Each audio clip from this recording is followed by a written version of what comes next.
said about the bird. Bird, bird, bird. The bird's a winner, well, a bird, bird, bird. Bird is a winner, well, a bird, bird, bird. Well, a bird is a winner, well, a bird, bird, bird. The bird's a winner, well, a bird, bird, bird. Well, a bird is a winner. The sounds of the Trashmen singing Surfin' Bird, Bird is the Word, in 1963 was one of the signature songs of the Vietnam era and absolutely beloved by the troops. The United States had found itself embroiled in a war that they did not understand, in a country that they did not comprehend, against a people that they did not even want to try to understand in the least. And so they begin at last to search for an exit from this terrible war. And so we're going to see the Tet Offensive, the abdication of Lyndon Johnson, the election that was 1968, when we distrusted the government, the honorable peace, and then finally the aftermath of Vietnam. The beginning of the end for the United States in Vietnam began on January the 31st, 1968, with the Tet Offensive. Called Tong Hong Kich, Tong Hong Nha in the Vietnamese language, it meant General Offensive, General Uprising. This was the great offensive that would be planned by the Viet Cong and the North Vietnamese in 1968 to overturn the U.S. will to continue. Here you're going to see a three-stage campaign conducted by General Vo Nguyen Giap, the commander of the North Vietnamese Army. In a three-stage campaign, he was going to draw U.S. troops away from the cities.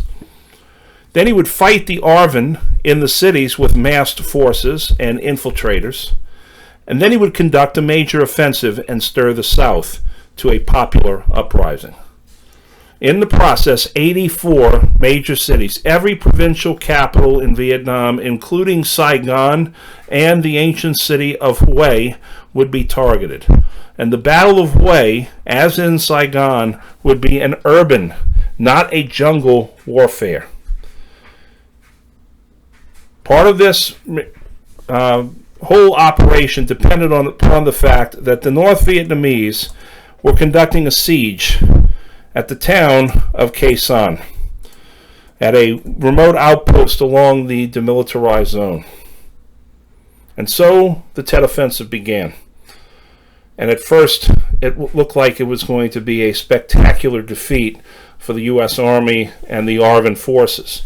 But in the end, it turned out to be a major tactical and strategic defeat for the North Vietnamese, and the Viet Cong was largely destroyed. And many of the Viet Cong cadres said that this was the Ho's attempt to purge the Viet Cong of any, perhaps, challengers to the leadership of North Vietnam when they finally took over. So, they lost. We rooted them out of every place they went. We defeated them badly. And yet the American public turns against the war. Why?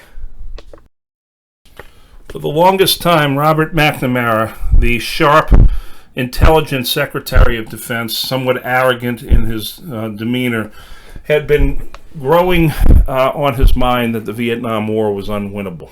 Finally, by 1968, he resigned. And he was replaced by Clark Clifford, the man you see in the picture there, a consummate Washington insider. In the meantime, William Westmoreland was promoted sideways, we say.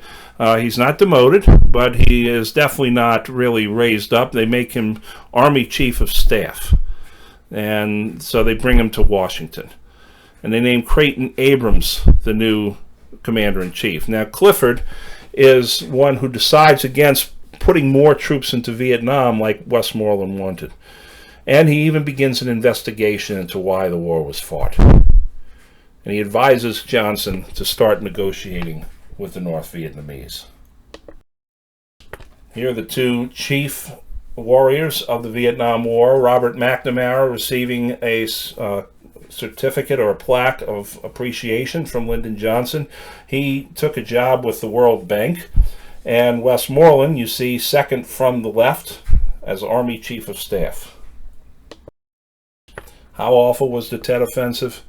Well, here you see a photograph taken by an American photojournalist named Eddie Adams.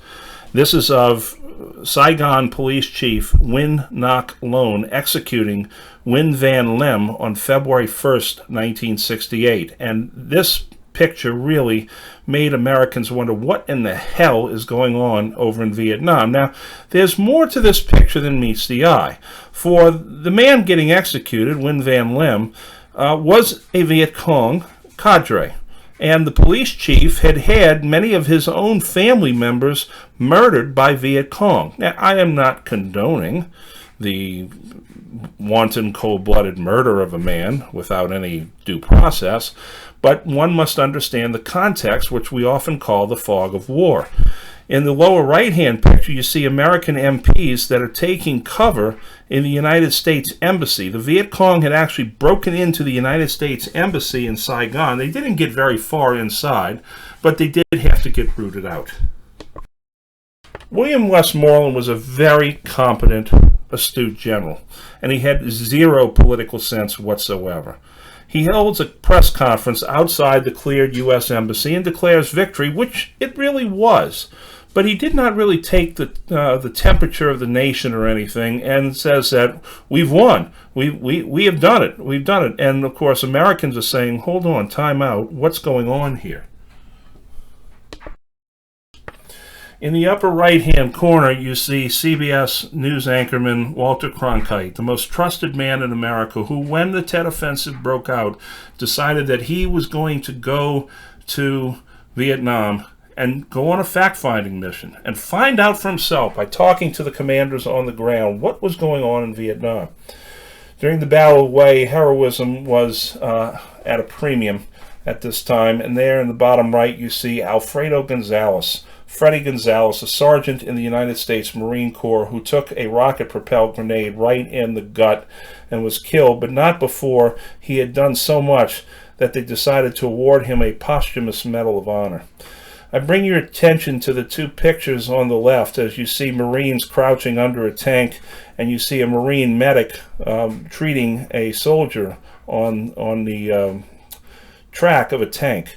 In the top picture, you see a Marine medic crouching but standing over the rest of his Marines, and you see the Marine medic. That's the same person. And that man's name is Michael Francis Fitzmaurice. That is my uncle and my godfather, who passed away due to complications from Agent Orange in 1997. The ancient city of Hue, the old imperial citadel that you see there, that I photographed in 2009, that is the Emperor's Pavilion, where he refused the troops from the front gate of the city. Hue was one of the most violent places on the face of the earth in 1968. In the upper left-hand corner, you see the flagpole, the very high flagpole now on which flies the flag of Vietnam, but at one time flew the flag of South Vietnam, the yellow field with the three red bars. And there was a great battle to pull down the Viet Cong flag at one time and put back the Republic of South Vietnam flag on there. And in the bottom right-hand picture, it's yours truly, your professor in Vietnam, pointing to some of the bullet holes in the walls of the Citadel in Hue City, Vietnam, 2009. One of the key strong points along the DMZ was a place called Khe Sanh, and there you see artillery firing at North Vietnamese strong points. You see Marines hunkered down in the bunkers in a dugout, and you also see General Westmoreland on the right speaking with the commander-in-chief of the Marines in Vietnam. The Marines patrolled the DMZ along the northern reaches of South Vietnam. The Marine commander and Westmoreland, let's just say they had a very polite and civil relationship, but they didn't like each other very much. This should tell you just about what you need to know about why the war in Vietnam was such a strategic and complete cluster, you know what. The war was literally being run from the White House. Rather than allowing the generals more latitude, you see here Lyndon Johnson being given a briefing on a view over Khe Sanh and being advised on what forces to be called in. That was one of the biggest problems of Vietnam, is that the politicians ran the war completely. You never want to have politicians completely running the war. You never want to have generals completely running the war. You want to have a good balance between the two. When Walter Cronkite comes back from Vietnam, he has a famous op-ed, editorial, that he makes on the CBS Evening News, in which he declares that the war is a stalemate, that we are expending blood and treasure to no seen end, and that we need to negotiate as an honorable nation that did our best. And when Walter Cronkite turns against the war publicly, Lyndon Johnson says, if I have lost Cronkite, I have lost Middle America. And so now Lyndon Johnson goes and consults with 6 wise individuals who were known as the Wise Men. They are foreign policy experts that had been serving really since before the Second World War. And the Wise Men, many of whom are cold warriors who, saw the logic in going into Vietnam, now say, it's over. Get out. You need to end the war. As if that wasn't enough, Senator Eugene McCarthy of Massachusetts enters the presidential race. Eugene McCarthy was an anti-war candidate. It was literally a unspoken rule that you did not run against a sitting president in your own party, that the sitting president had the right to run unopposed by anybody in the party. And Eugene McCarthy says, to hell with that, this war has got to end. And many young people flock to the McCarthy campaign. In fact, they get haircuts, they shave, they put on much more conservative clothes to knock on doors because they're going to be appealing to Middle America. In fact, the mantra, the motto, is get clean for Gene. Well, McCarthy enters the race and decides that he's going to put his name in the New Hampshire primary. Johnson wins, but he does not win by a whole lot. Eugene McCarthy finishes second, but finishes a very strong second. And this shows Johnson's vulnerability. And there's something else, too. Lyndon Johnson is tired. He's been drinking a lot. He's been smoking a lot. He's had heart attacks before. And at a certain point, he decides, you know what? The hell with this. And Lyndon Johnson would have probably said something even worse than that. And so on March the 31st, 1968, Lyndon Johnson goes before the American people, and he says very bluntly, I will not seek, nor will I accept, the nomination of my party for another term as your president. It's shocker. He did not even tell his own family what he was going to say prior to the speech. Everybody thought the speech was just going to be about ratcheting down Vietnam, seeking negotiations, ending the bombing. The reason that Johnson was giving it up, other than that he was tired and was frustrated with the whole thing, is that the war was really hampering the Great Society. Wars cost money, and you could not have what many said at the time was guns and butter. Now, with the blood in the water, after the New Hampshire primary, Robert F. Kennedy, who had been looking toward 1972 to run as the presidential candidate for the Democratic Party, he decides that he is going to get into the race. And on the other side, in the Republican Party, Richard Nixon, who had been serving for years in the wilderness, as they said, many people thought that he was done with politics, decides that he is going to get into the race one more time. On April the 4th, 1968, Martin Luther King Jr. was assassinated in Memphis, Tennessee. Every major city in the United States broke out into terrible, horrible, violent rioting. Unfortunately, though, Robert F. Kennedy was in Indianapolis, Indiana at the time, and I want you to hear what he said.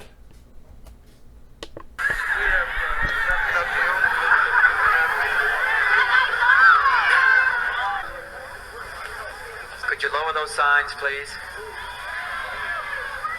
I have some very sad news for all of you, and that is that Martin Luther King was shot and was killed tonight in Memphis.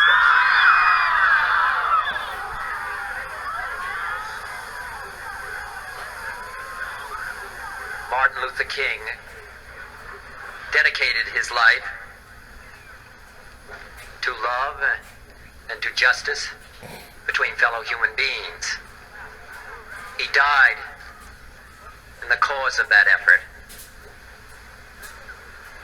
In this difficult day, in this difficult time for the United States, it's perhaps well to ask what kind of a nation we are and what direction we want to move in.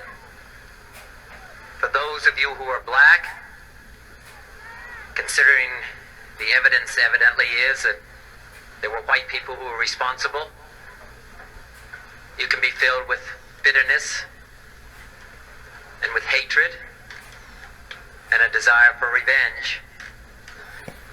We can move in that direction as a country, in greater polarization, black people amongst blacks and white amongst whites, filled with hatred toward one another.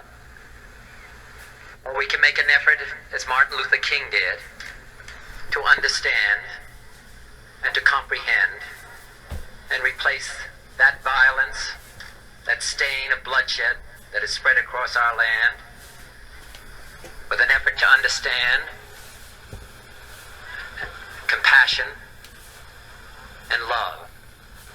For those of you who are black and are tempted to be filled with hatred and mistrust of the injustice of such an act against all white people, I would only say that I can also feel in my own heart the same kind of feeling. I had a member of my family killed, but he was killed by a white man. But we have to make an effort in the United States. We have to make an effort to understand, to get beyond or go beyond these rather difficult times. My favorite poem, my favorite poet was Aeschylus. He once wrote,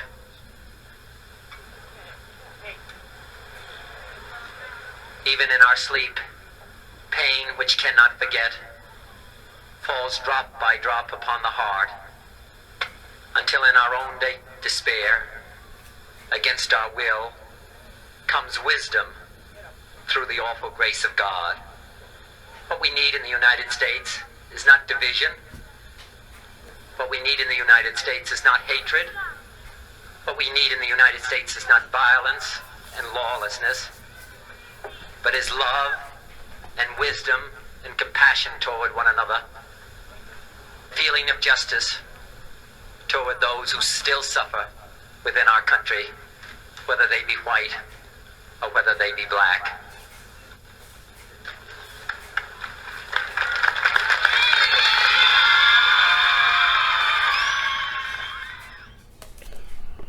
Indianapolis, Indiana, was the only city in the United States that did not have riots that evening. This picture you see here, or these pictures you see here, are of the wise men. In the upper left-hand corner is Dean Acheson, who served as Secretary of State to Harry S. Truman and was one of the authors of the Doctrine of Containment and also of the Marshall Plan. To his right is Charles Chip Bolin, an expert on the Soviet Union, as was the man to his right, W. Averell Harriman, who was a very wealthy man who helped council presidents. The lower left is Robert Bob Lovett, who served as Truman's Secretary of Defense. At the bottom center is John McCloy, who is the only Republican among the wise men, who was an advisor to President Roosevelt, President Truman, and Eisenhower. Was the type of guy that could go swimming with Khrushchev. Very much kind of like a Rex Tillerson is today, although he was never Secretary of State. He knew his own limitations. And in the lower right-hand corner is George F. Kennan, the absolutely brilliant Soviet expert who was Deputy Ambassador to Moscow, later Ambassador to Moscow, writer of the Long Telegram, in which he advocates containment. George F. Kennan would live into the 2000s and would die at the age of 102. He was one of the sharpest minds. All of these men here were educated either at Yale or at Harvard. They represented the intelligentsia of the nation, and they are the ones that will eventually advise Lyndon Johnson to get the living hell out of Vietnam. In this picture here on the left, you see Lyndon Johnson agonizing as he's listening to reports coming in from Vietnam. And there is Lyndon Johnson about to make his speech on March 31st, 1968 to the American people. I will not seek, nor will I accept the nomination of my party for another term as your president. Less than 2 months after Martin Luther King was gunned down, Robert F. Kennedy fell to an assassin's bullet. He had just won the California primary on June the 5th, 1968. This left the Democrats with two candidates. One, Eugene McCarthy of Minnesota, and Hubert Humphrey, who was Johnson's vice president, who was thinking of getting in at the convention anyway to see if he could wrest away the delegates. Now Humphrey comes on board, and many of the McCarthy supporters felt very betrayed by all this. They felt like the deck was stacked against them. They felt like the system had been rigged against them. That sounds familiar, doesn't it? Well, all these various factions come down upon the Democratic National Convention in Chicago, Illinois on August the 26th through the 29th, 1968. And there, Hubert Humphrey was nominated. But it was an absolute circus of a convention. There was violence outside, led by the Chicago Seven, Rennie Davis, Tom Hayden, Jerry Rubin, Abbie Hoffman.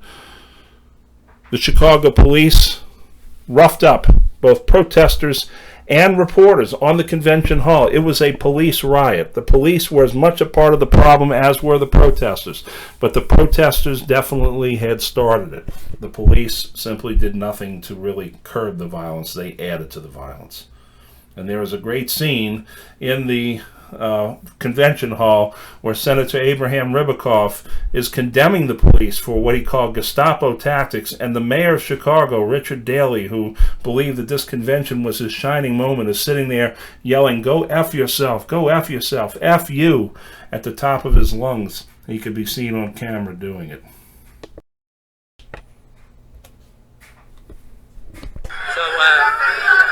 My thanks to all of you, and now it's on to Chicago, and let's win there.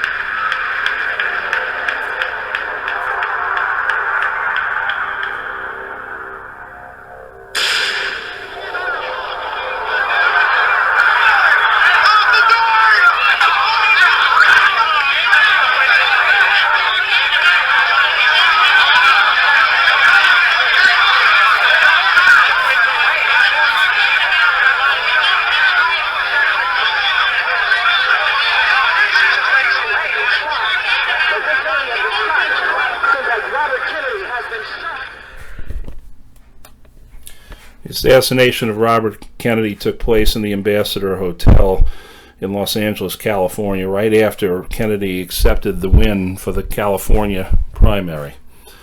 A Jordanian named Sirhan Sirhan shot him in the back of the head. With Kennedy in his entourage was decathlete gold medalist Rayford Johnson and NFL football player Rosie Greer, both of whom subdued the gunman. Kennedy's last words were, "Is everyone all right?" He then passed into a coma and died the next day. Not the road history has marked out for us. Like it or not, we live in times of danger and uncertainty. But they are also more open to the creative energy of men than any other time in history. All of us will ultimately be judged.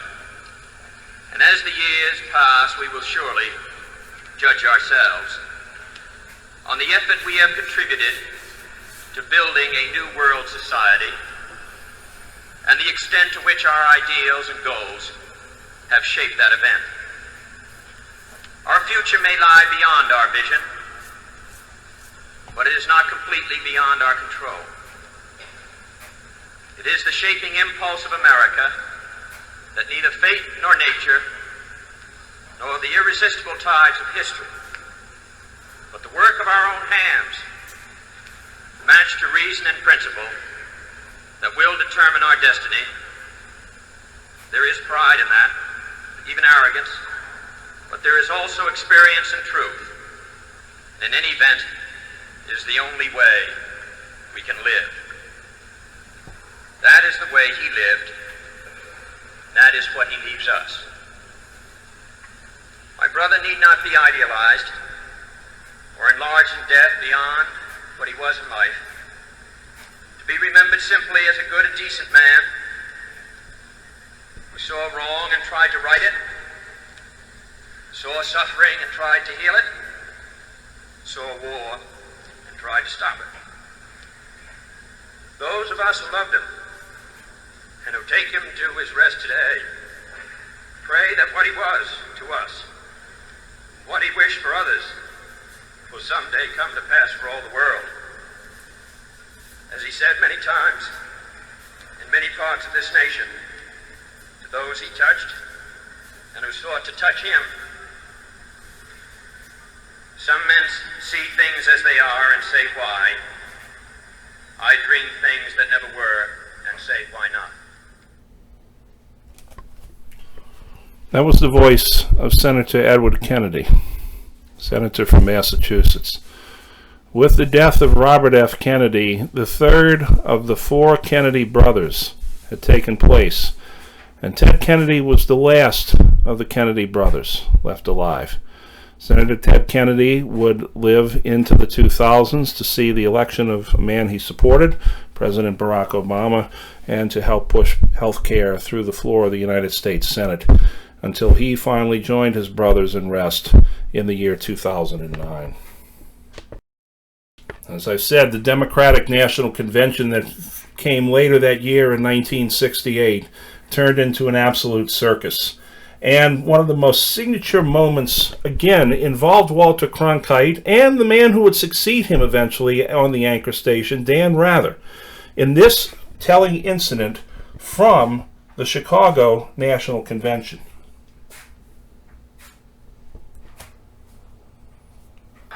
Even inside the convention hall, the virus of violence was pervasive. Dan Rather and Walter Cronkite of CBS News. Take your hands off of me. Dan Rather. Unless you intend to arrest me, don't push me, please. I know you won't, but don't push me. Take your hands off of me unless you plan to arrest me. Wait a minute. Well, Walter, you can see. I don't know what's going on, but these are security people apparently around Dan.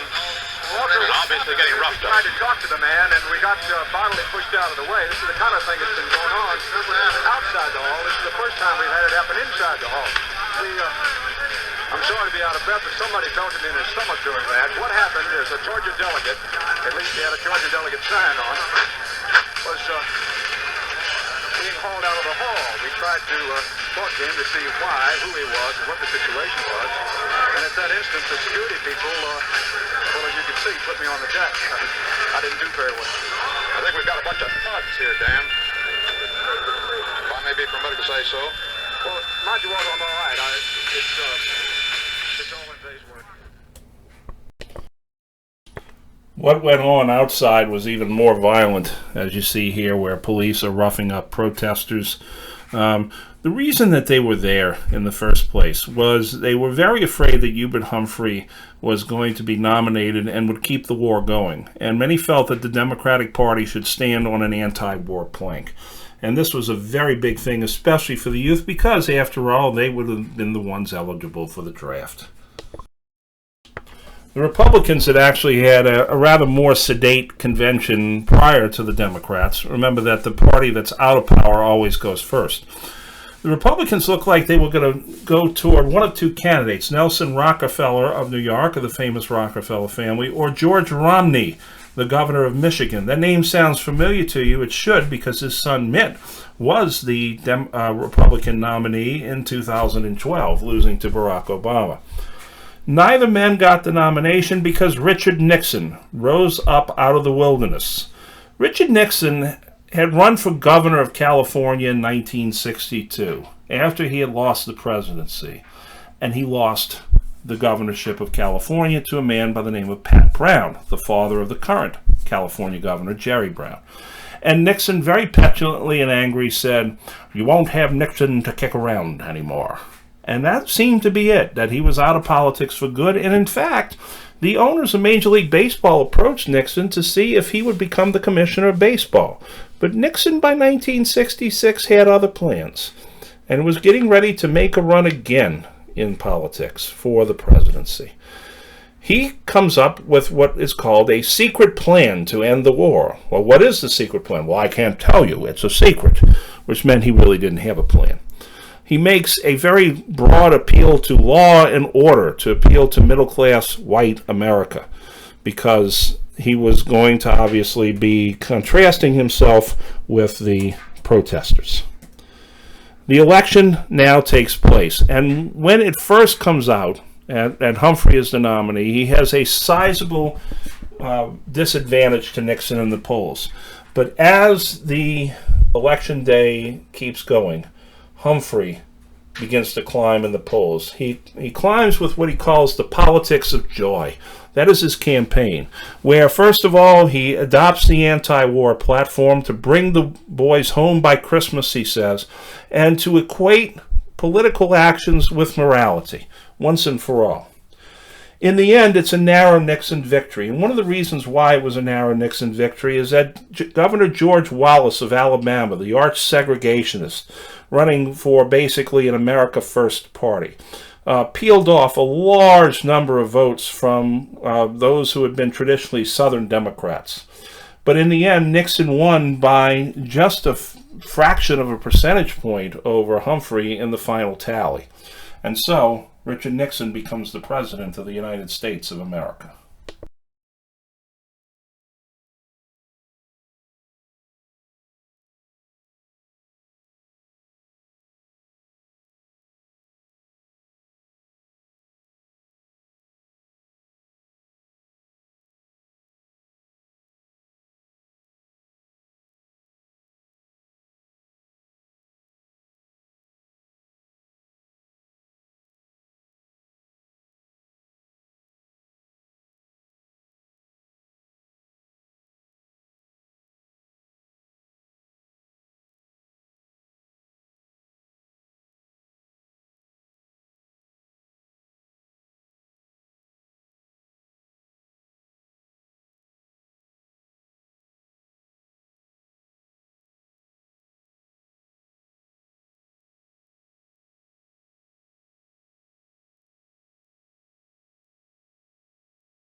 These are the women and children that were killed in My Lai. This is a picture taken by the Army about a day after this happened. This is the monument to the My Lai massacre that is there today in the San Mi village. And there is your humble professor standing in front in 2009. We had a chance to take a side trip, and I wasn't going to miss this at all. Of all things, they had a documentary there that you could actually go into a little theater and watch, and the documentary had been produced by Al Jazeera TV. This is the memorial plaque with the names of all those that were killed at My Lai. This is the killing trench into which many of the bodies fell into after they were cut down by machine gun fire. And that is Lieutenant William Calley, as he was back then, and the New York Times newspaper that speaks of the massacre. In 1968, Lieutenant Colonel Colin Powell came to the Judge Advocate's office at the Pentagon and stuck his head into one of the junior Judge Advocate lawyers and asked him straight up, "Captain, I have a case regarding My Lai. What do you think I should do about it?" The captain responded, "Colonel Powell, please do not have anything to do with that, sir, because that is a career killer." Colin Powell said thank you and walked away. The young captain in the Judge Advocate's office at the Pentagon was John D. Fitzmaurice Jr., my father. This is Hugh Thompson, a pilot from Louisiana. He has since passed away, but he still remains revered in the My Lai village in Vietnam and is memorialized there. And this is leftover ordnance and equipment that was left behind at Khe Sanh.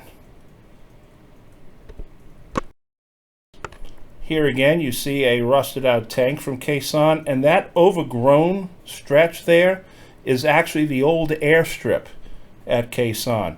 And the airstrip was such that when the C-130s came in to deliver supplies, what they had to do was they could not stop the plane. So it would land, would open the tailgate, let all the supplies come rolling out, and then would immediately pick up speed to fly off because the VC and the NVA had the airfield targeted. With Nixon in charge, he now pursues what is called peace with honor.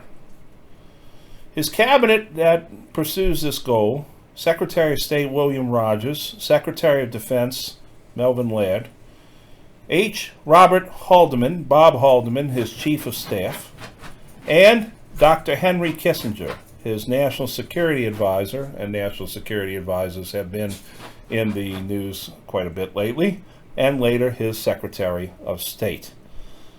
They engaged the North Vietnamese in Paris at the Paris peace talks. Le Duc Tho representing the North Vietnamese. By this point, Ho Chi Minh has died. Kissinger for the U.S. and Nguyen Van Thieu, the president of South Vietnam. What we find out later is that Richard Nixon had told Thieu not to go along with any peace talks prior to him being elected president. This was a seriously illegal thing to do. Lyndon Johnson knew about it, but yet did nothing about it. And we don't really know why. What Richard Nixon did do, however, was announce that, as per his campaign promise, he was going to end the war.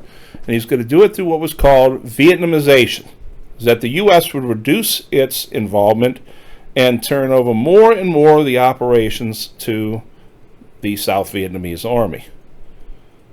And that the Nixon Doctrine would be enforced. Now, what is the Nixon Doctrine? That is that the U.S. will make sure that its allies fight their own battles. But if they need a nuclear umbrella, they're going to have it. So, in other words, we'll bring in the nukes if absolutely necessary, which, of course, is something of a flawed doctrine, many would argue. Well, Nixon, who is saying that we're going to bring the troops home and Vietnamize things, it suddenly becomes discovered that we're fighting in Cambodia. We've gone 19 miles into Cambodia to go after North Vietnamese enclaves there. And when the war expands into Cambodia, the students go nuclear again. The students then decide that they're going to start protesting. And this has dire ramifications at two places: Kent State in Ohio and Jackson State in Mississippi. Kent State, 1970, was a major massacre in which 4 students, 3 of whom had nothing to do with the protest, were shot dead.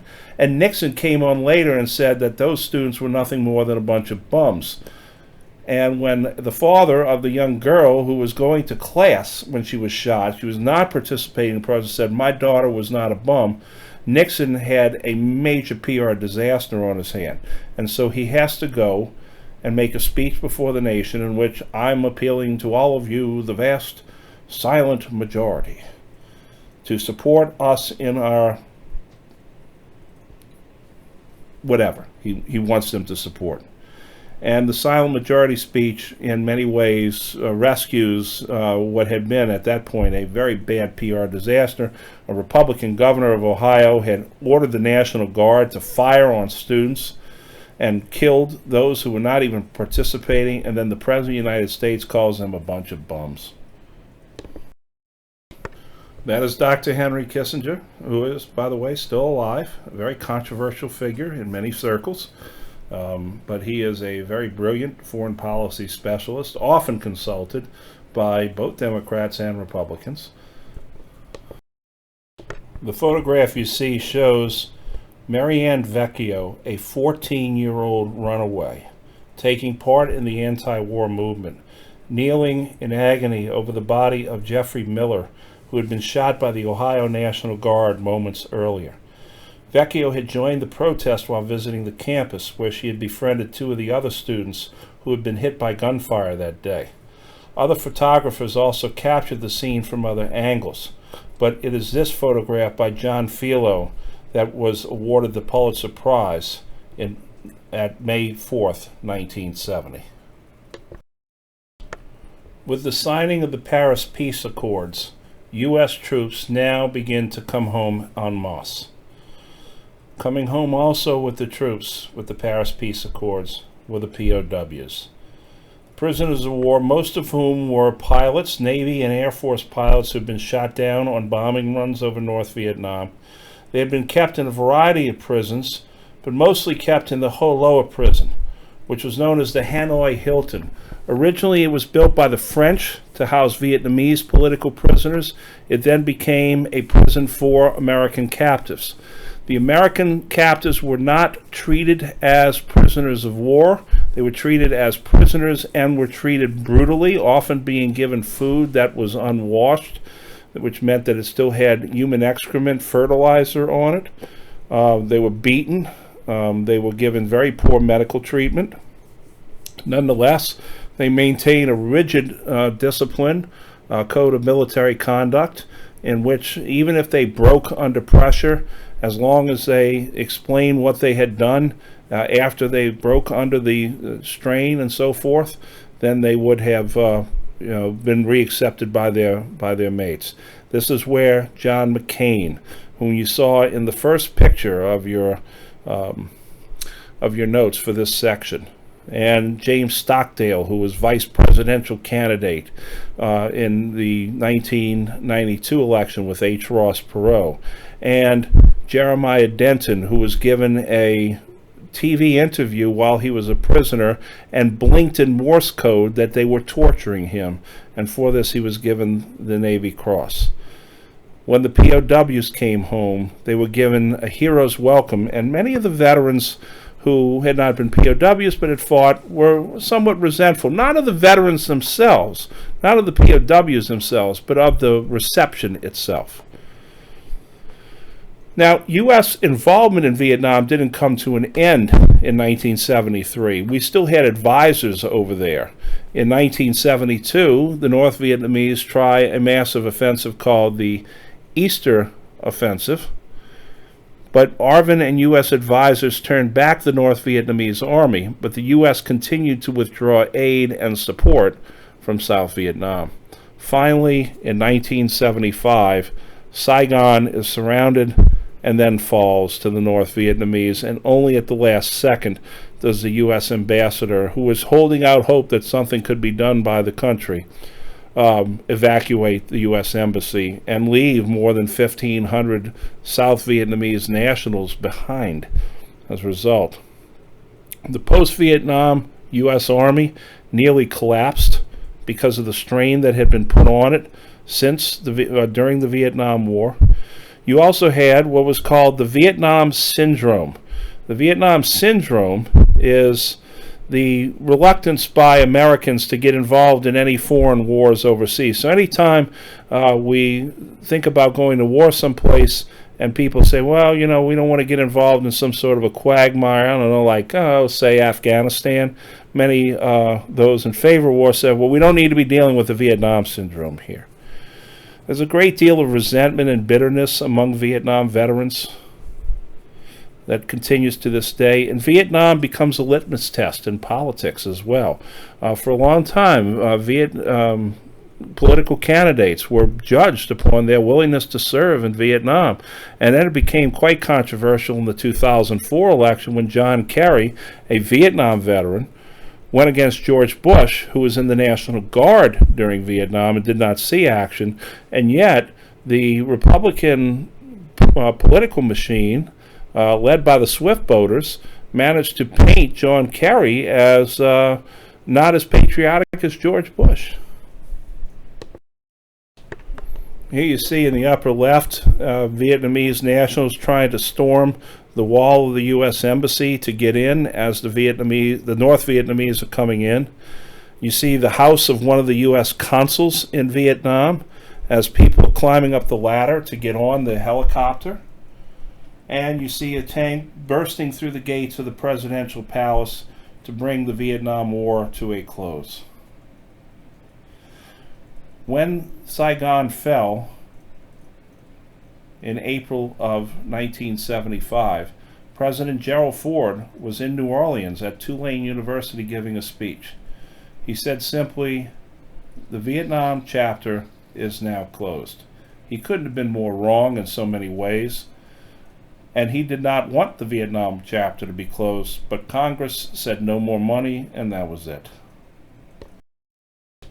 The legacy of the Vietnam War was that the United States, in just 3 decades, went from the power that helped win the World War, rebuilt Europe, and led the free world to a nation that at last realized the limits of its power. The cost of such arrogance are the names of those on the Vietnam Wall, the countless thousands of others who continue to battle the post-traumatic effects of combat, and a nation where some of its leaders who never served still enjoy rattling sabers and talking war against other nations and even leading us into those wars.